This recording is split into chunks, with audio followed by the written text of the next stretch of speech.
Ketua Umum PSSI Erick Thohir berbicara mengenai kedalaman skuad timnas Indonesia usai laga menghadapi Cina di kualifikasi Piala Dunia. Ia menyebutkan positif komposisi pemain yang dipanggil oleh pelatih Patrick Kluivert. Sebagaimana diketahui, pelatih asal Belanda tersebut memanggil 32 pemain untuk mengikuti pemusatan latihan tim nasional. Setelah ini, skuad Garuda akan bertandang ke Jepang untuk menghadapi laga pamungkas kontra Samurai Biru di Stadion Suita Osaka pada Selasa 10 Juni mendatang. Meski kehilangan 5 pemain penting, Erick Thohir menegaskan bahwa hal tersebut tidak terlalu menjadi kekhawatiran. Ia menilai kedalaman skuad Indonesia saat ini sudah berada di level yang solid. Kita percaya sekarang tim nasional kita sudah punya kekuatan 2x11 seperti yang saya selalu bilang. Kalau dulu ada 1 atau 2 cedera, kita sudah pusing. Namun untuk sekarang, kedalaman skuad sangat baik. Meski demikian, Erick Thohir menyebutkan ada beberapa area yang masih perlu pembenahan, seperti lini tengah dan lini depan. Namun ia menegaskan tidak ingin terburu-buru dalam mengatasi hal tersebut. Erick pun mengatakan di lini depan kita perlu tambah pemain. Tapi dengan kekuatan saat ini, saya rasa keseimbangan tim sudah sangat bagus. Namun sayangnya Erick Thohir tidak menjelaskan siapa sosok pemain depan yang ideal untuk timnas Indonesia ke depannya. Ia pun tidak menyebutkan nama pemain yang sedang dibidik PSSI untuk lini serang timnas Indonesia tuntasnya.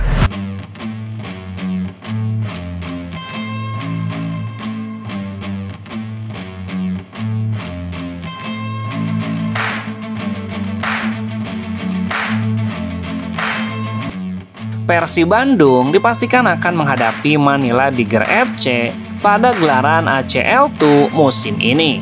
Maung Bandung akan memainkan laga kualifikasi melalui babak playoff. Persib berhak kembali berkompetisi di ACL2 musim depan. Kepastian ini didapat karena tim asuhan Boyan Hodak tersebut keluar sebagai juara Liga 1 musim ini. Sayangnya, perjalanan Makrop dan kawan-kawan pada ACL2 kali ini dipastikan bakal lebih panjang. Persib harus lebih dulu memainkan babak playoff di Liga Champion Asia 2 musim ini.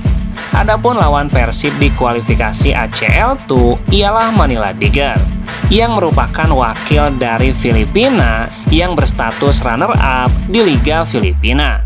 Tim arahan Kim Versales itu akan menjadi tuan rumah saat melawan Persib Bandung. Menggunakan format 1 leg saja, pertandingan ini akan dijadwalkan bergulir pada 13 Agustus mendatang. Pemenangnya nanti berhak bergabung ke wilayah timur babak penyisihan grup ACL2.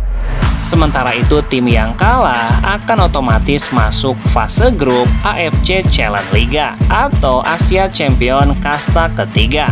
Di AFC Challenge Liga sendiri, sudah dipastikan ada 1 tim Indonesia lainnya, yakni Dewa United. Pencapaiannya menjadi runner-up Liga 1 memberikan Banten Warrior tersebut tiket otomatis menuju babak grup. Menarik dinantikan kiprah Persib di kancah Asia musim depan tuntasnya.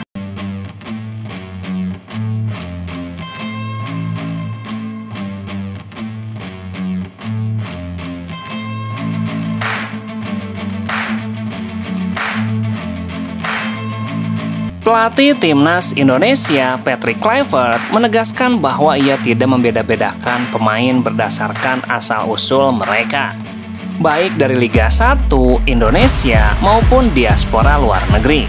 Baginya yang terpenting adalah kualitas dan performa di lapangan. Penegasan itu disampaikan Kluivert usai kemenangan tipis timnas Indonesia atas Cina. Bagi saya, yang utama adalah kualitas pemain. Kalau memang mereka bisa tampil bagus, ya mereka akan main, mau pemain lokal atau naturalisasi. Tidak ada bedanya. Pernyataan ini semakin mempertegas filosofi kepelatihan Kluivert yang mengedepankan meritokrasi. Siapapun pemainnya selama menunjukkan performa gemilang akan diberi tempat di tim utama. Laga melawan Cina menjadi momen penting bagi pemain lokal untuk pertama kalinya dalam babak ketiga kualifikasi Piala Dunia. 4 pemain lokal langsung dipercaya tampil sejak menit awal. Rizky Ridho, Ricky Kambuaya, Egy Maulana Fikri, dan Yaakob Sayuri. Jumlah ini tercatat sebagai yang terbanyak sejak Indonesia melangkah ke babak ketiga, di mana sebelumnya komposisi starter lebih dominan diisi oleh pemain naturalisasi atau diaspora. Keputusan ini pun menuai pujian dari publik sepak bola tanah air yang mengapresiasi keberanian Kluivert memberikan ruang kepada talenta lokal. Tidak hanya itu, di babak kedua, pelatih asal Belanda tersebut juga memasukkan beberapa pemain lokal seperti Stefano Lillipali, Ramadan Sananta, dan Beckham Putra. Rotasi ini menjadi sinyal kuat bahwa pelatih tidak ragu memberikan kepercayaan bagi pemain dari kompetisi domestik tuntasnya.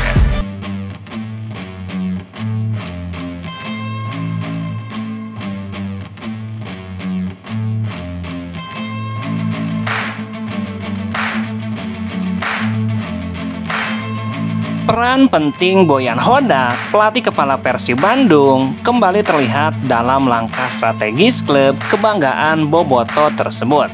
Salah satu rekomendasi besarnya baru-baru ini adalah memperpanjang kontrak Maklok hingga tahun 2027. Keputusan ini tidak hanya menunjukkan visi jangka panjang klub, tetapi juga menegaskan kepercayaan penuh Boyan Hodak terhadap gelandang andalannya tersebut. Deputi CEO PT Persib Bandung, Aditya Putra, secara resmi mengkonfirmasi bahwa perpanjangan kontrak Maklok adalah hasil dari masukan langsung sang pelatih. Berdasarkan rekomendasi dari Coach Boyan, Persib dan Maklok sepakat menandatangani perpanjangan kontrak 2 tahun. Kita berharap kontribusi positif Maklok selama ini bisa terus berlanjut dan bahkan meningkat di 2 tahun ke depan. Boyan Hodak yang dikenal sebagai pelatih dengan pendekatan strategis dan perhatian besar pada kualitas pemain, melihat Maklok sebagai elemen vital dalam rencana permainannya. Rekomendasi ini bukan hanya tentang menjaga stabilitas di lini tengah, tetapi juga mempertahankan figur pemimpin yang mampu menginspirasi rekan-rekannya di lapangan. Komitmen yang diberikan Boyan Hodak kepada Maklok sejalan dengan visi klub untuk terus bersaing di level tertinggi. Sejak didatangkan ke Persib Bandung pada awal musim 2021, Maklok telah menjadi bagian integral dari tim. Perannya di lini tengah tidak tergantikan dan ia dikenal karena etos kerja dan determinasi yang tinggi. Selama 4 musim berseragam biru, Maklok terus menunjukkan konsistensi dan loyalitas yang luar biasa. Hingga akhir musim Liga 1 musim ini, ia telah mencatatkan 114 pertandingan dengan sumbangan 13 gol. Statistik ini menjadi bukti nyata kontribusi besarnya bagi Persib tuntasnya.